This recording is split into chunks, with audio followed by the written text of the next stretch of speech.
Hello बच्चों, जैसा कि आप जानते हैं कि माध्यमिक शिक्षा परिषद द्वारा संचालित की जाने वाली बोर्ड परीक्षाओं की तिथियों की घोषणा हो गई है।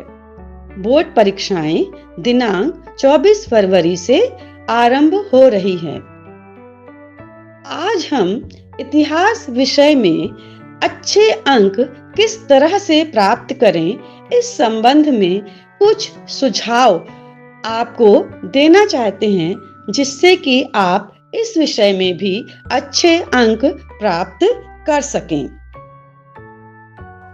बच्चों, इतिहास विषय की तैयारी के लिए आवश्यक है कि आप इस विषय की समय सारणी अवश्य बना लें। किस दिन कौन से अध्याय को आपको पढ़ना है और किस अध्याय के लिए आपको कितना समय देना है। जब आप समय सारणी बनाएं तो उसमें आप पुनरावृत्ति के लिए जरूर स्थान दें कि जब आपका पूरा पाठ्यक्रम समाप्त हो जाएगा तो आप उसमें किस तरीके से आप अपने पाठ्यक्रम को या पढ़े हुए अध्याय को कितना समय दे करके उसको दोहरा सकते हैं, रिवीजन कर सकते हैं। समय सारणी बना लेने से आपके अंदर आत्मविश्वास उत्पन्न होगा कि हमारे पाठ्यक्रम का इतना हिस्सा हमने पढ़ लिया है और इतना हिस्सा हमको अभी पढ़ना है। जब आप समय सारणी बनाएं तो उसमें पुनरावृत्ति के लिए जरूर समय निर्धारित करें, जिससे कि एग्जाम के अंतिम समय में आपको पढ़े हुए अध्यायों की पुनरावृत्ति करने का समय प्राप्त हो सके।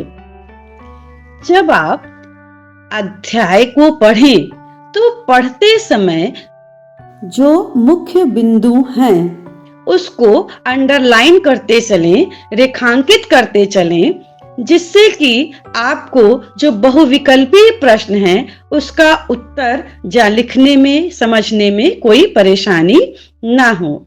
आपका प्रश्न पत्र अगर आप देखें तो सबसे पहले 10 आपके बहुविकल्पी प्रश्न हैं, उसके बाद अति लघु प्रश्न हैं, फिर लघु प्रश्न हैं, दीर्घ उत्तरीय प्रश्न हैं, फिर मानचित्र संबंधी प्रश्न हैं। जब आप अध्यायों को पढ़ें तो पढ़ते समय जब आप उसको रेखांकित करेंगे या जो आपको लगे कि ये चीज इंपॉर्टेंट है उसको साइड में आप लिख लीजिए या नोट कर लीजिए। अध्यायों को पढ़ते समय जो ऐतिहासिक तिथियां हैं, मुख्य बिंदु हैं, उसको नोट करते चलें और अपने कमरे में या किसी उचित स्थान पर उसको लगा लें, जिससे कि आप उसको बार बार उन तिथियों को उनको आप दोहराते चलें, क्योंकि आपके 10 नंबर के ऐतिहासिक तिथियों से संबंधित प्रश्न आते हैं तथा 10 नंबर के आपके मानचित्र संबंधी प्रश्न आते हैं। माध्यमिक शिक्षा परिषद की आधिकारिक वेबसाइट upmsp.edu.in पर प्रश्न पत्र को डाला गया है। इन प्रश्न पत्रों को वेबसाइट पर डालने का उद्देश्य ही यही है कि आप इन प्रश्न पत्रों को निर्धारित समय में पूर्ण करने का प्रयास करें, जिससे कि परीक्षा के दिन परीक्षा हॉल में आए प्रश्न पत्र आपका समय से पूर्ण हो जाए। यह अत्यंत भ्रामक अवधारणा है कि इतिहास विषय में बहुत ज्यादा लिखना पड़ता है और अंक कम प्राप्त होते हैं।